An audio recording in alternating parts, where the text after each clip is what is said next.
Hello,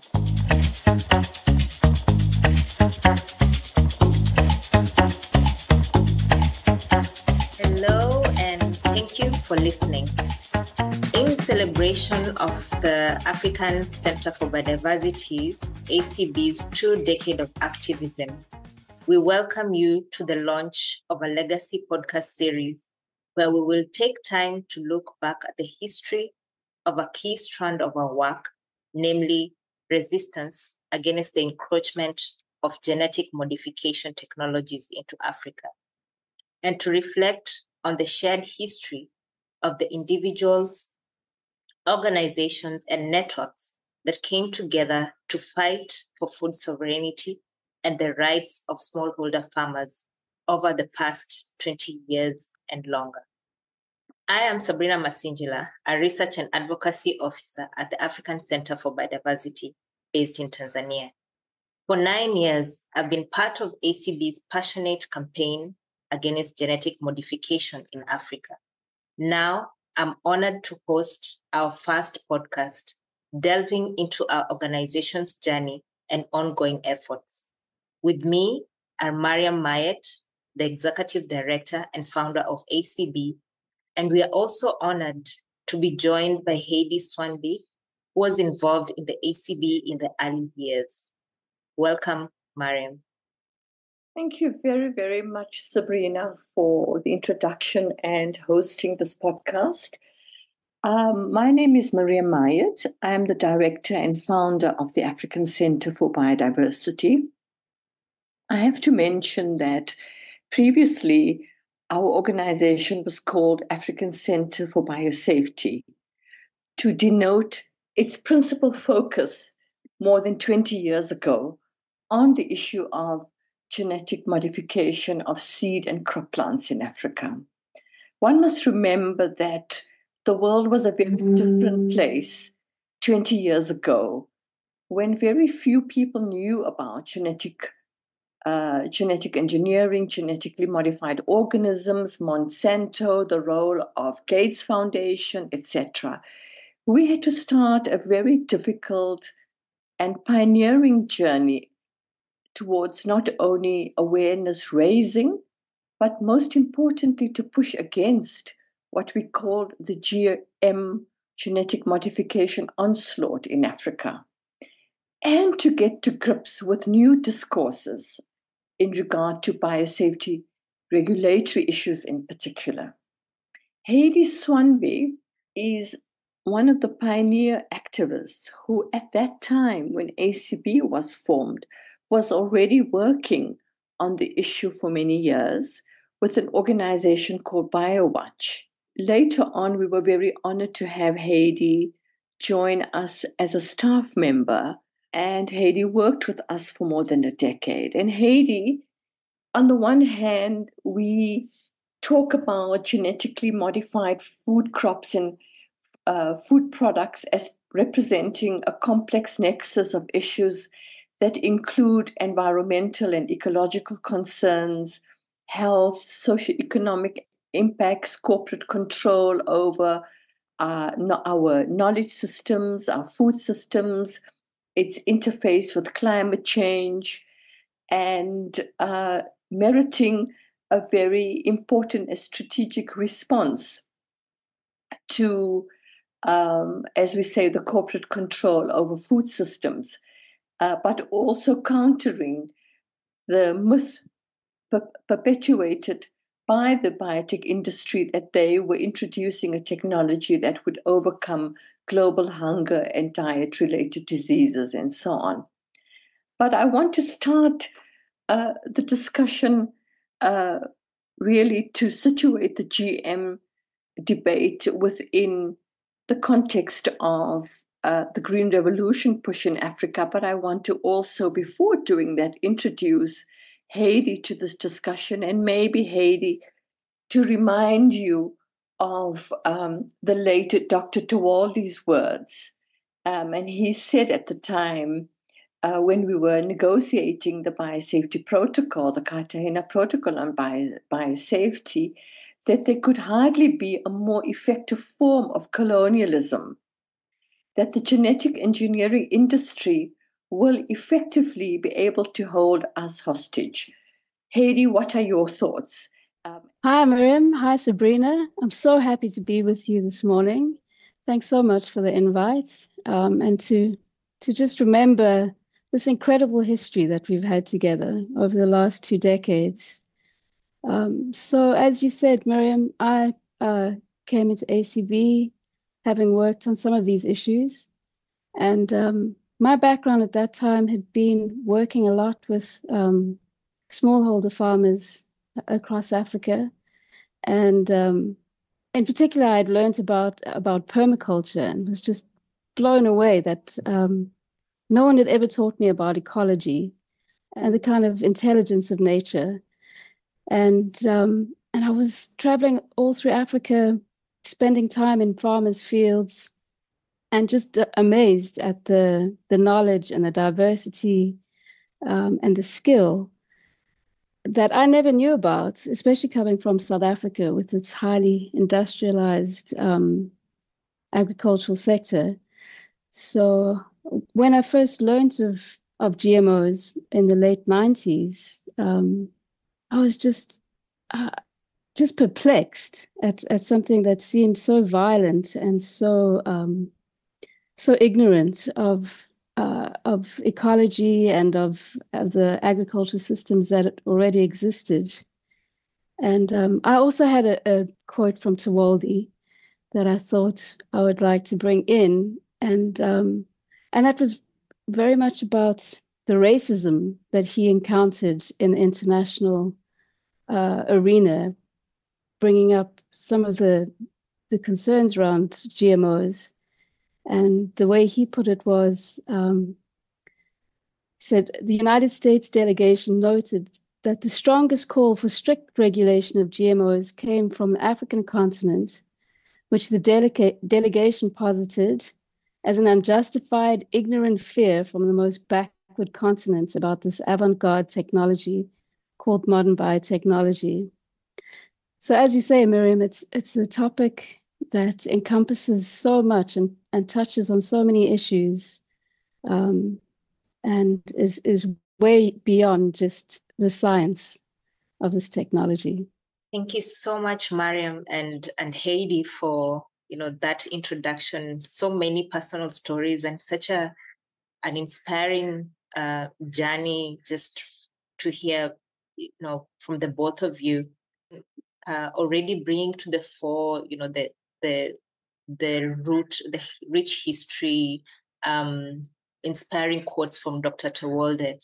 Just looking at this context, Mariam, in which you had already started painting, in which genetically modified crops were introduced, the details of how these technologies were seen as novel, the promises that were made by the industry at that time, which continue to be made even today.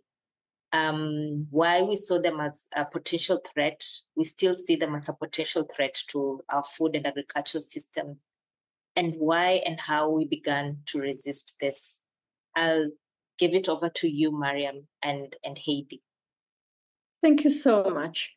So I think that it's really important to understand how we as ACB, African Center for Biodiversity, Biosafety at the time, and our friends in the movement viewed the GM debate. And in the context of Africa, we felt that it was really important to understand that it was not something that was a new agricultural system, that it was very much situated within a particular model of agriculture, which is called the Green Revolution, although there is nothing green about it on the one hand, okay?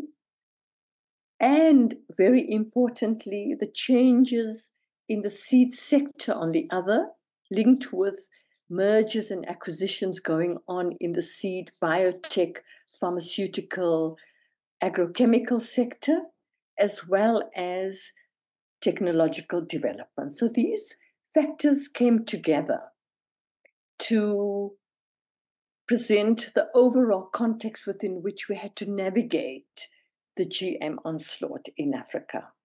When we think about the Green Revolution model, we have to understand that it refers to monocrop production, which is a practice of growing a single crop year after year on the same land. So no diversity, no agricultural biodiversity there. It also refers to a technological package comprising of commercial, mainly corporate seed, including GM seed. So the GM seed became part of the commercial seed basket of the Green Revolution, together with the application of pesticides, inorganic fertilizers, irrigation, as well as a kind of closed value chain where the markets were controlled by agribusiness. So the seed markets, the agrochemical market, and the product. In the case of GM, we're talking really about maize, soya, and cotton.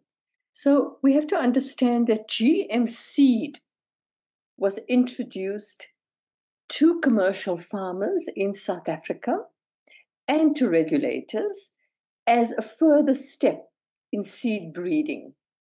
And it was promoted as the next best thing in improved seed breeding that will cut down the use of pesticides as well as pesticide and pest management on farms. So honing in on the issue of corporate or commercial seed, we see this as the nexus to GMOs as two key issues. One relates to hybrid seed, and the next is in relation to intellectual property rights over seed. So just what I want to really say here is that one will not be able to really understand the incursion of genetically modified seed into agricultural systems unless one understands that it was part and parcel of the Green Revolution push, that it is linked with what was happening in the seed industry. It's linked with hybridization of seed and corporate control, and linked with intellectual property rights over seed. So I want to stop here and say, maybe Haidee, do you want to say something about these interlinkages and how we understood it at the time before I go into a deeper discussion on hybrids? Because from my perspective, I really think that the greatest threat to agricultural biodiversity and life on the planet in terms of food security in the future and even now is corporate control of a seed, particularly introduction of hybrid seed and what this has done to agricultural biodiversity, introduction of genetically modified seed, and then corporate control over our seed system, including over GM seed, and its impacts on farmers and agricultural biodiversity through intellectual property rights.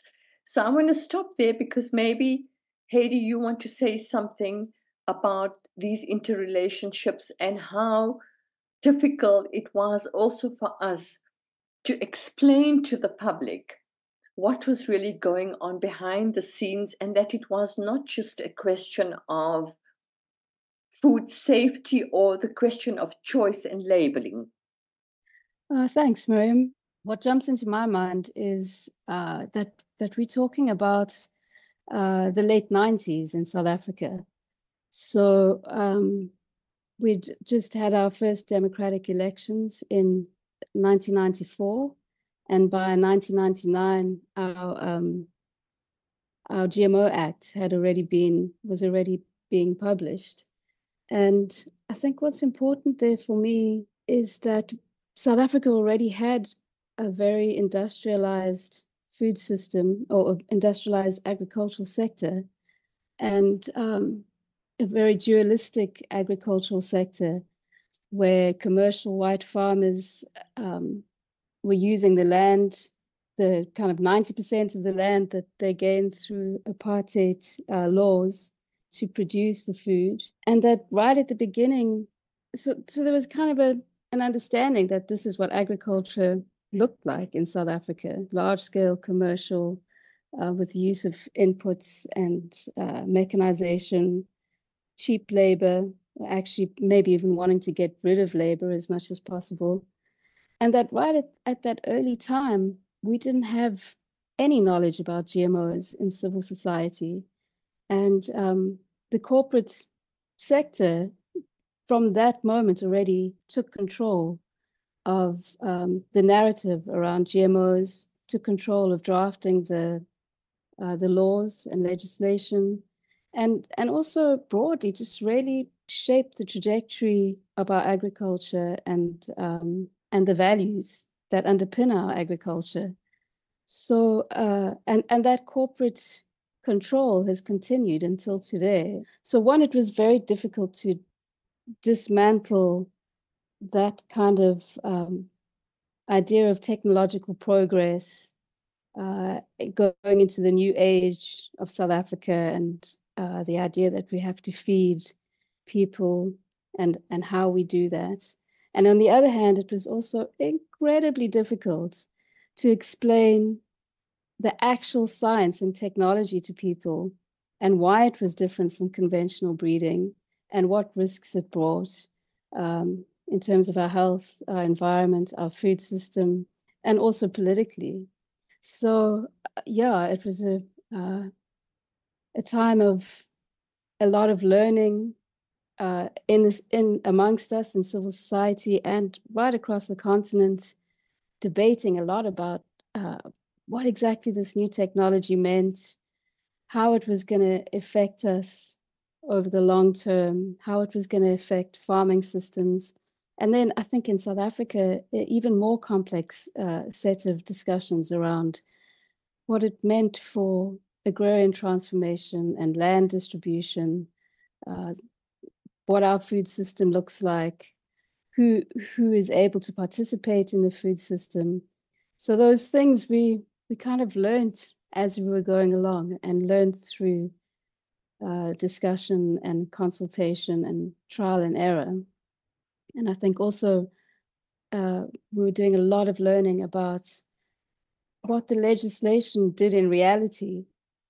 So the legislation was there, and I think ACB did a lot of pushing up against the legislation to see how it worked in reality and what rights it gave us.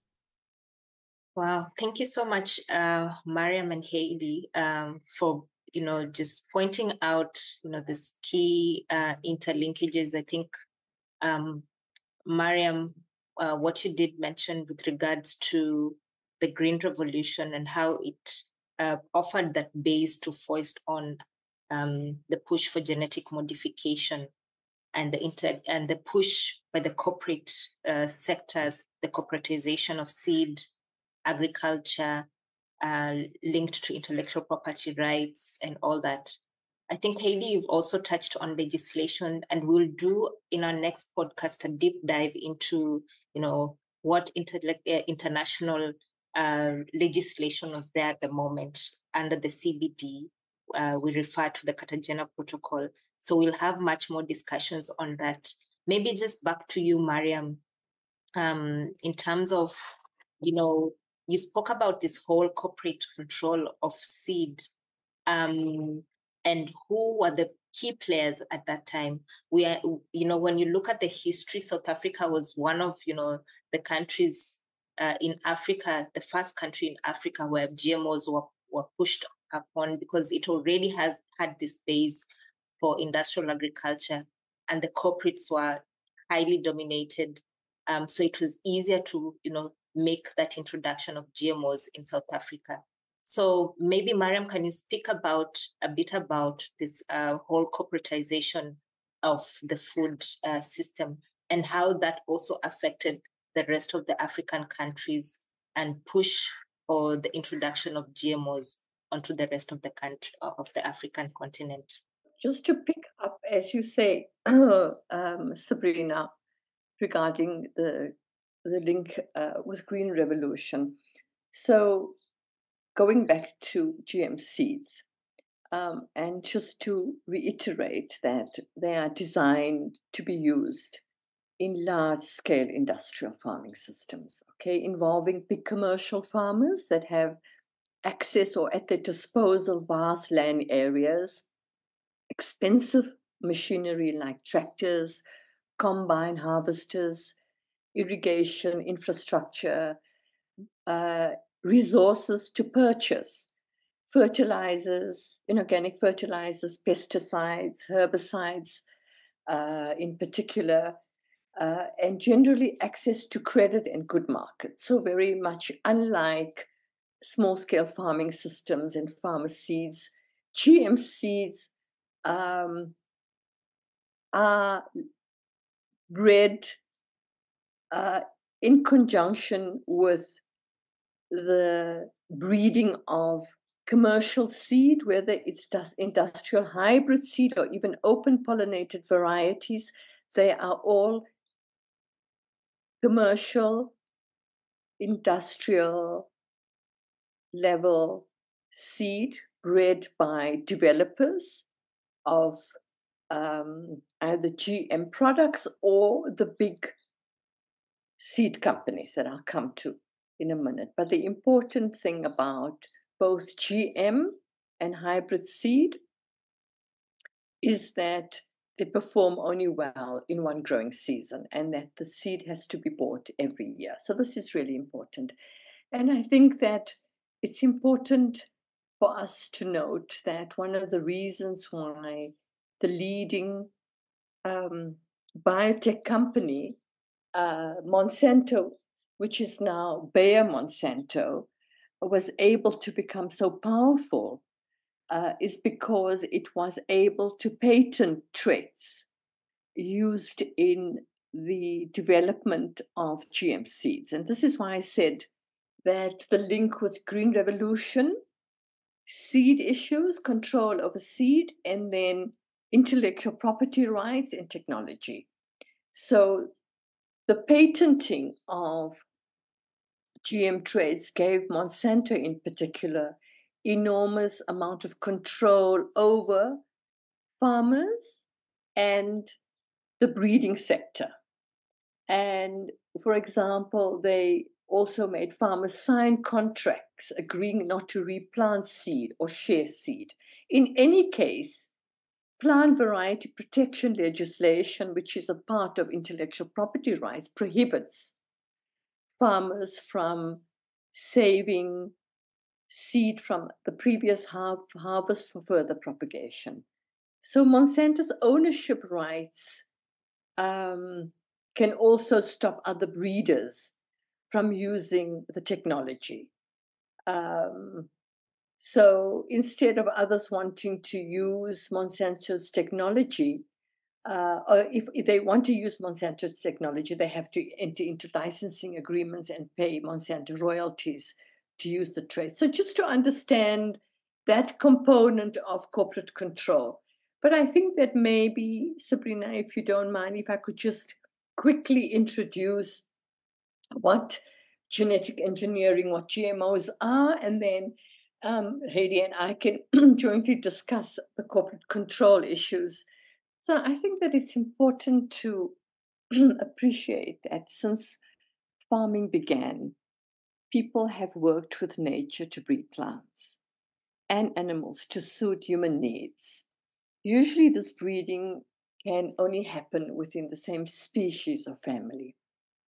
Now, in terms of genetic modification or genetic engineering, creating GMOs, what happened was scientists, particularly in the molecular biology field, began to use genetic modification or transgenic techniques to create plants. But the focus was on seeds, okay? To create new plants that would display novel characteristics that would not naturally occur in nature. This is really important. So what they did is they began to look for specific characteristics called traits in nature that they could extract and then insert into an unrelated organism. So they would then force the DNA from one organism, an unrelated organism, into another that would never occur in nature. This is a completely unnatural form of breeding regarding not only about forcing DNA from one to the other, but crossing the species boundary, and even crossing species in plant and animal kingdoms. So, and then you get the resulting organism called a GMO. So, genetic engineering uses transgenic techniques to create GMOs, okay, genetically modified organisms using either hybrid or open pollinated seeds.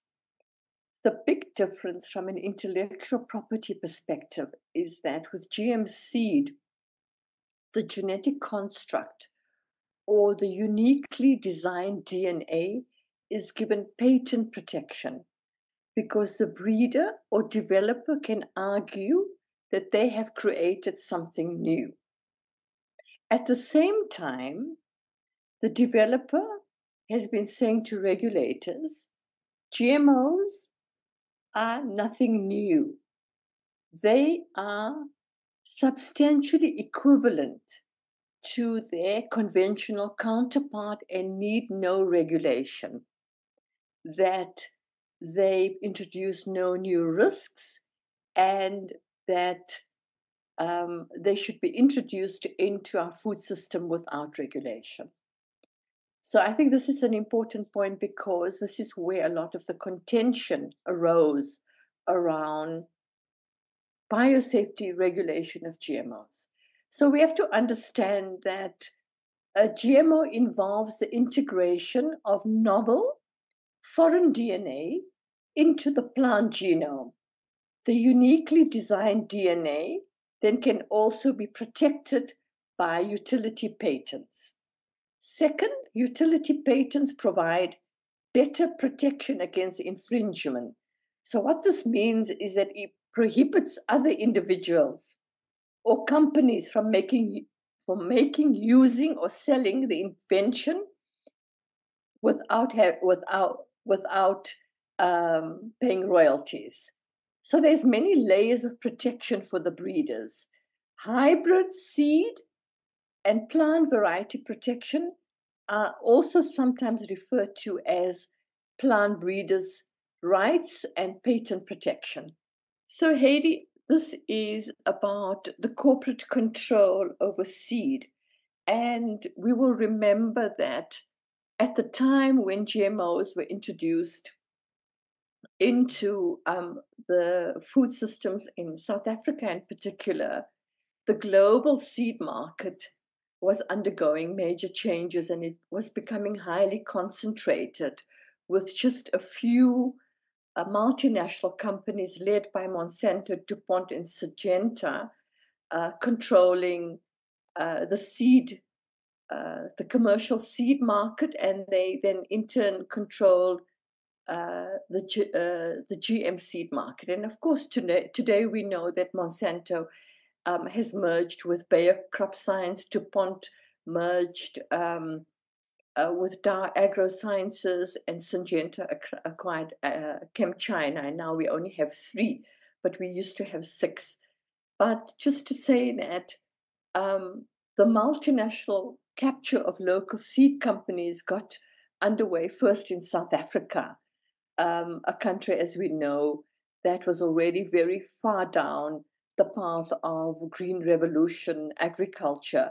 And we will remember, Haidee, that in the late 1999, just as we were coming out of the euphoria of our new democracy, Monsanto purchased two of South Africa's largest seed companies, Kanya and Sensako. And then in 2012, a decade or so later, the largest or the last remaining maize company, Penna Seed, was taken over by the US firm Pioneer Hybrid, itself a subsidiary of DuPont, and ACB participated in a big and protected litigation where we opposed the merger, and after that there was increasing mergers and acquisitions taking place also on the rest of the continent regarding particularly the cotton seed market by Monsanto. So, Haidee, do you want to say anything from your perspective about this particular development and its significance in terms of aiding the introduction and uptake of GM seed, particularly in South Africa? And here I want to just remind us that not everything is genetically modified on the market. At the moment, it's only maize, soybean, and cotton. But I wanted to ask Haidee to tell us about the experience, particularly around the uptake of genetically modified cotton in South Africa and the experience of the Makatini flat farmers, small-scale farmers who were severely impacted, and the extent to which Monsanto used that experience to push GMOs as a solution to hunger on the continent. So we've heard a lot about the fact that GMOs are part of this kind of green revolution technology. And a lot of the critique that was coming out that the biotech companies were having to deal with at that time was that this was a technology made for large-scale commercial agriculture, and it was wholly inappropriate for smallholder African farmers. And of course, there was also quite a lot of international debate regarding the safety of eating GMOs. So cotton has always been a target crop for those who are trying to promote GMOs, just because it's a cash crop. It's a crop where a lot of pesticides are already used. So the argument was that GMOs would reduce the use of pesticides and exposure to pesticides. It would boost incomes.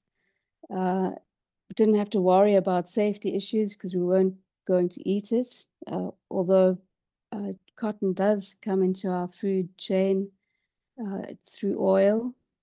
And so the idea that Monsanto had was to go to the Makatini Flats in KwaZulu-Natal and set up a flagship project where they would prove to the world that GMOs were indeed appropriate for smallholder farmers. And what they did was kind of handpick farmers in the area and cultivate their farms for them in a way. And then have these wonderful GMO crops and host kind of seeing is believing tours with the media and with policymakers from all around Africa and all around the world. And these farmers would show off their wonderful GMO crops.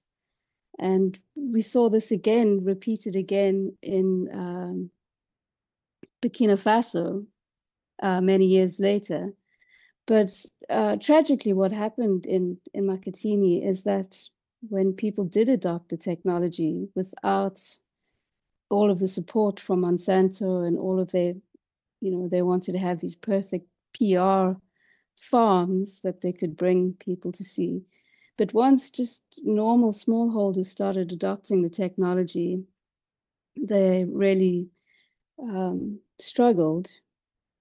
Firstly, because it requires a huge amount of financial support. So people had to take out loans. Also, they're doing it at a very small scale. It means you have to access markets and be able to recoup the costs.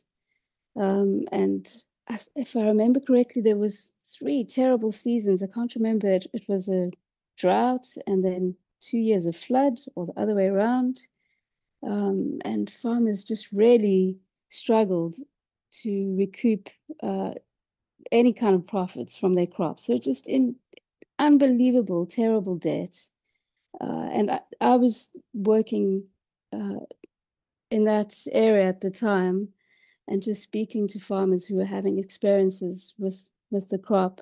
The adoption of GMO cotton in the Makatini flats caused real devastation on real lives of people who lost a lot of their money, lost their land, lost their cattle, often lost social relationships because others in the family may have committed their pensions or given loans. And eventually the local loan institutions just collapsed under the weight of all this unpaid debt. And it really ended up showcasing just how devastating this technology is for smallholder farmers once they give up their autonomy and their own decision-making power and buy into this incredibly high-end technology, very expensive, needs a lot of care and a lot of inputs in order to succeed, and then also needs a lot of other kinds of power. I mean, these farmers ended up being price takers, so they would pour their money into the crop and then at the end not get good prices. I think what we really learned is how much smallholders spread their risk, how much they put into making sure that their margins of risk are narrowed, that they have diverse crops, that they have diverse manners of income. So and you still see articles from the early 2000s from biotech companies about the amazing success of Makatini flats, and then you never see the later articles where the whole thing just collapsed completely. And today, smallholder farmers in South Africa don't grow GM cotton at all. It's the domain of large-scale commercial farmers. Although in South Africa, cotton is not a big cash crop. It's kind of planted in between the major cash crops. But if anything, the Makatini experience did the exact opposite of what Monsanto was hoping to prove, and showed the true devastation that the technology brought to the people of that region, who were kind of tricked into adopting this technology for the sake of Monsanto's PR campaign. Following from that, I think the experience of the Makatini flats does really show how the many promises by the industry on genetic modification under this whole green revolution agenda and the push for industrial agriculture have failed. I think, and continue to fail to address the challenges in the agriculture sector, but also fail to address the real structural and the systemic issues faced by many countries. And Haidee, you do paint that picture that the many promises that were put forward by the industry. To date, we haven't really seen those coming to fruition. The promises that are put forward by the corporates, at the end of the day, aim only to boost their profit making and to continue expanding their reach onto the continent. I think it would be good to maybe just give a few examples of what the major promises or claims for genetic modification that were made by the industry at that time, and continue to be made even today. We see, for example, the continued push for insect-resistant crops, herbicide-tolerant crops, the use of glyphosate, as associated chemicals such as glyphosate, and even other traits that do not work, such as drought-tolerant crops. We did maybe briefly talk about the push for GMOs into this whole by this whole green revolution agenda, the influence of the corporates, the patenting of traits for profit making, but also what were the many claims that the industry fought to say you need GMOs in your country. They'll for example, in the case of Makatini, they'll reduce poverty, and the many other promises. Can you briefly just highlight what were these major promises and the failures that we've come to see today on this genetically modified crops? Thank you, Sabrina. So picking up also from this Makatini example regarding the value to the industry of the PR generated around, excuse me, I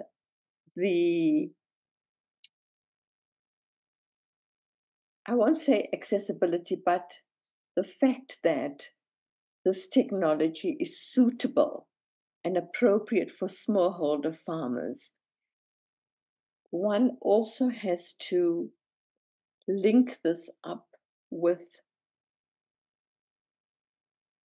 I won't say just geopolitics happening at the time, but there was several other factors at play regarding the fights between the US and the EU at the time. Because when we began to work on the issue in 1999, in the US, many millions of hectares of GMOs were being grown already and had been deregulated. The EU was very, very reluctant and opposed to this technology, and consumer campaigns were awash in the EU. The role of the US government in pushing this technology on the continent and in South Africa via the Makatini Flats example cannot be underestimated.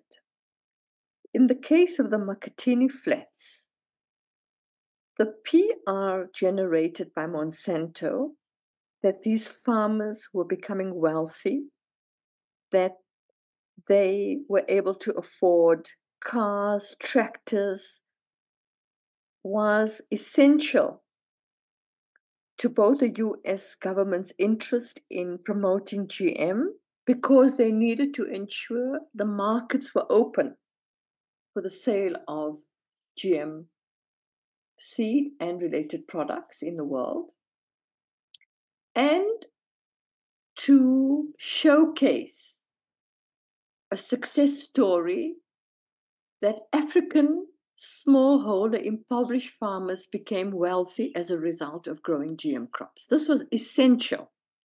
And they then showcased this internationally. They also took these small-scale farmers from Makatini Flats to the US, to Washington, and around the world, actually. The story was spread about the success of the cotton in Makatini Flats in South Africa. It was a pivotal part of the PR exercise to promote GMOs. And part of the hype of both the US government and the industry, spearheaded by Monsanto, was that it would reduce and combat hunger in Africa. This was the argument to win on their part, was that it would eradicate hunger. It was and they consistently tried to win this fight. To commercial big farmers, a different story was told. They were told that the genetic modification would involve an insect-resistant trait, and that this will reduce pesticide use and pesticide management. The crop plant will produce its own insecticide, and this will in turn mean that farmers will not need to spray additional pesticides. But then also that the crop plant will be genetically engineered to tolerate the spraying of herbicides, and that farmers will not need to employ so many laborers to weed, and that the spraying of herbicide, in particular glyphosate, at the time was still under patent by Monsanto, will, on the part of commercial farmers, reduce labor costs. And this was very attractive to large-scale commercial farmers. But on the rest of the continent, where small-scale farmers predominate, they needed to win the argument that, first, it was a technology that was suitable for small-scale farming. Second, that it would enhance the quality of lives of farmers, and that it will play a major role in combating hunger. So this was the major promises made at the time. I think that it's also important to note that they pushed very strongly against regulation. And we can talk about some of the regulatory concerns that we had. But Haidee, do you want to add anything more onto the hype and the promises made by the industry at the time to both small-scale farmers and to commercial farmers? But they, the one thing I have to say is that they were not able to, at that time, convince regulators on the rest of the continent.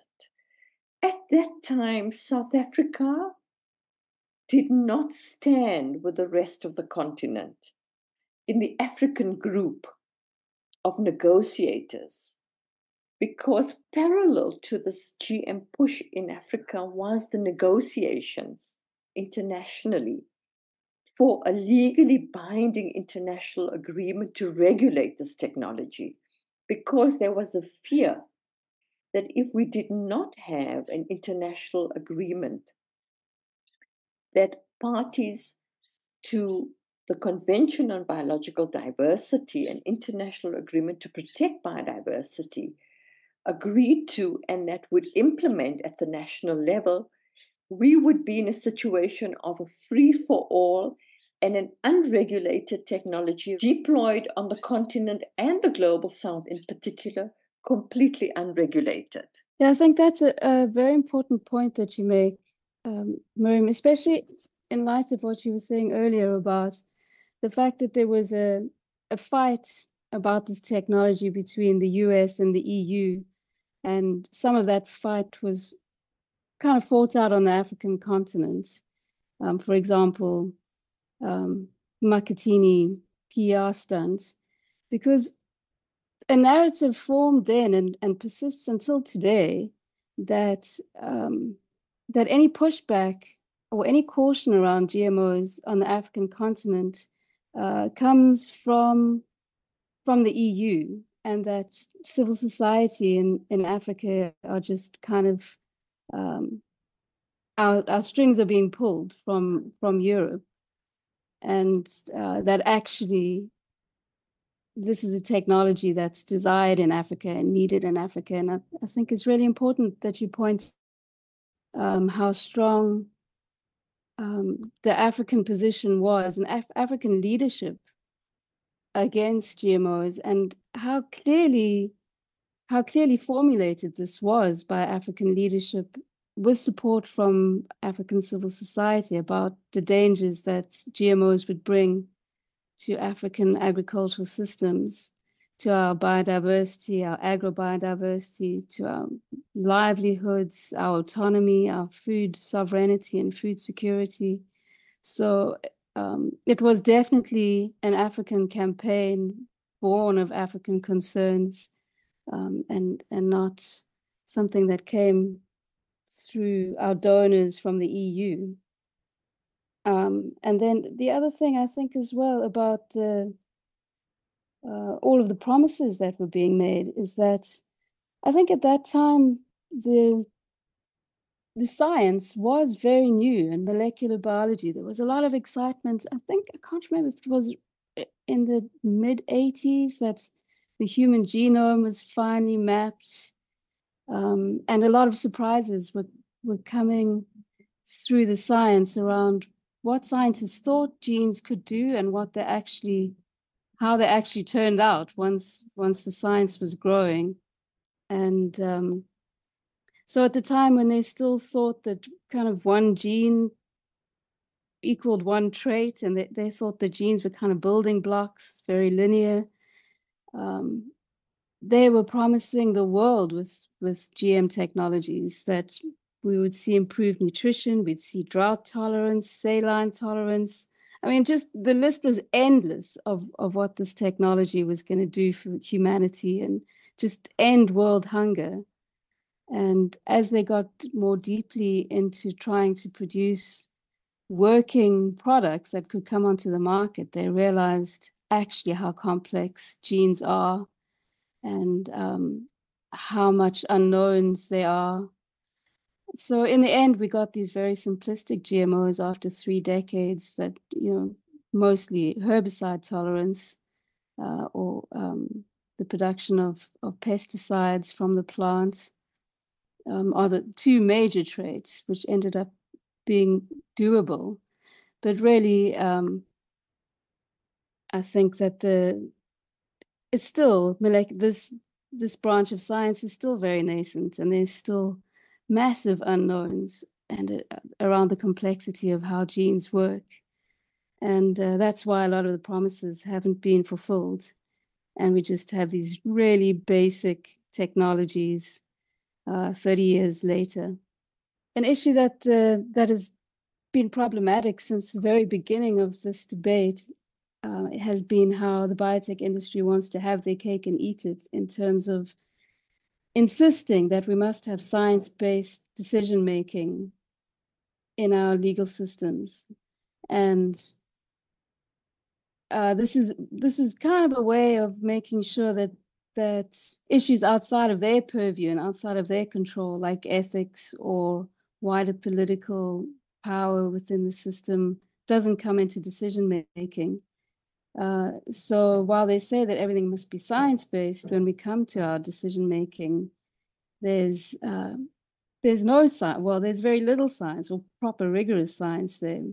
The decisions are made based on safety data provided by the proponents of GMOs, very often not available in its entirety to the public, redacted, protected by confidential business information, which is not scientific, because science should be available to the public, should be peer-reviewed, should be up for debate.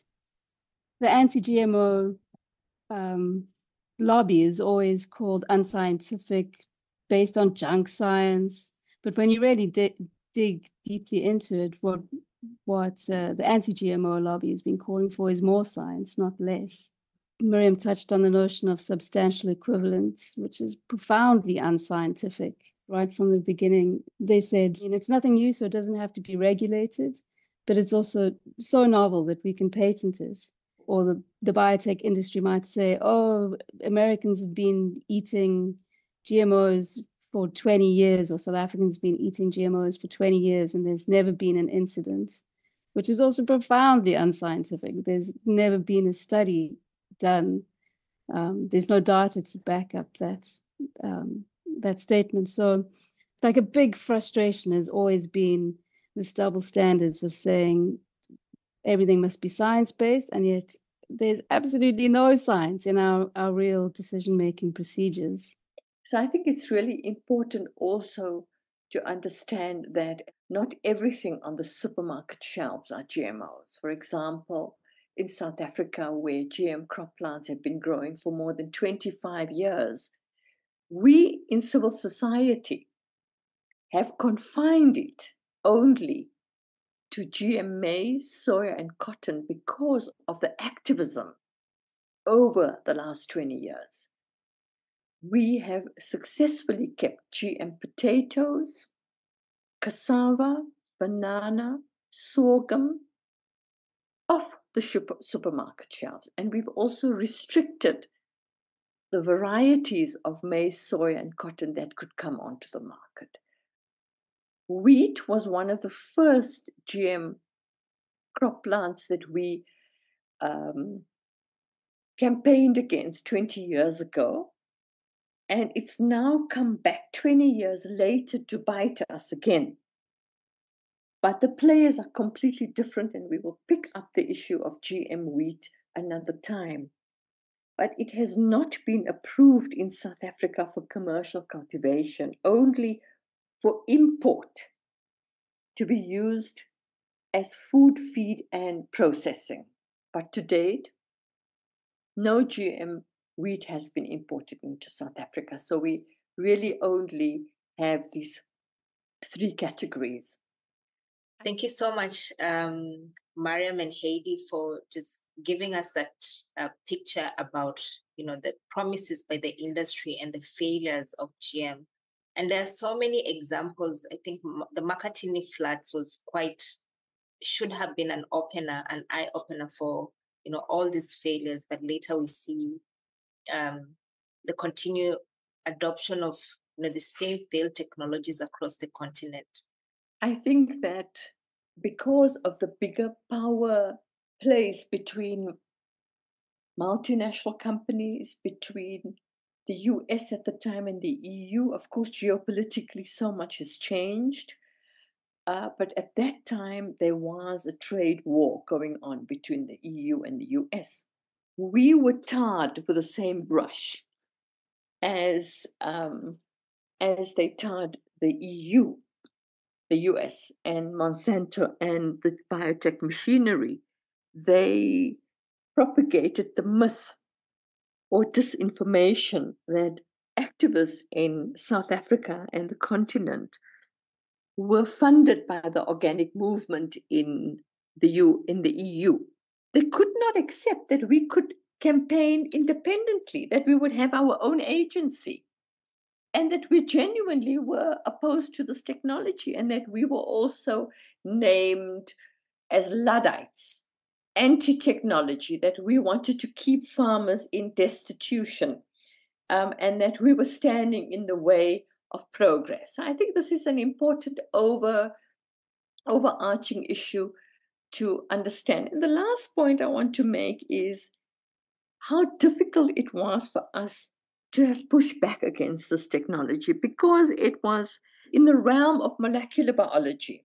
Then also having this disinformation campaigns by the biotech industry, the closed door on the part of the South African government. And then there were no GMOs growing on the rest of the continent. but we wanted to stave it off. So we had a lot of obstacles in our path, but we were actually very successful over the 25 years, and there were many, many successes on our part, and then there were also many, many failures on the part of the biotech industry, and we hope that we will be able to go through these in the podcast to follow. But I want to just end here to acknowledge many, many people and many, many organizations that played a very, very important role in pushing back against this technology. Back home here in South Africa, there were many, many organizations and individuals behind these organizations that played a pivotal role and with whom ACB partnered. And here I would like to acknowledge EarthLife Africa, the South African Freeze Alliance on Genetic Engineering Safe Age, and BioWatch, and the general public who supported our campaigns. I think it was really an uphill battle, but we together worked to push for very stringent biosafety regulation. We launched objections to genetic modification, GM applications. We interrogated these applications. We launched campaigns for labeling. We did testing. We did a huge amount of work together, and I would just like to acknowledge this cumulative contribution. Wow, thank you so much. It has been really great hosting this podcast. I think this conversation has really traced back, from the introduction of GMOs in South Africa, aided by the Green Revolution agenda, the corporate control in South Africa and the rest of the continent, the promises and the PR machinery behind the push for GM on the continent, the failures of these promises. And what has really struck me is, the continued resistance by civil society movements, even despite the challenges and that they have faced. I think, Haidee, you've really highlighted some of the challenges faced by civil society organizations with the science, but also Mariam, with regards to, all this, the how the industry has viewed civil society organizations while we challenge the push for this push on GMOs on the continent. I think despite all these challenges, there's quite a lot of resilience by these groups and ACB who continue to challenge these technologies. And as Mariam has mentioned, we will take a deep dive onto some of these discussions, including some of these GM failures, the key campaigns done by African civil society organizations and ACB, including ACB, on key crops, and the fights to have GMOs regulated.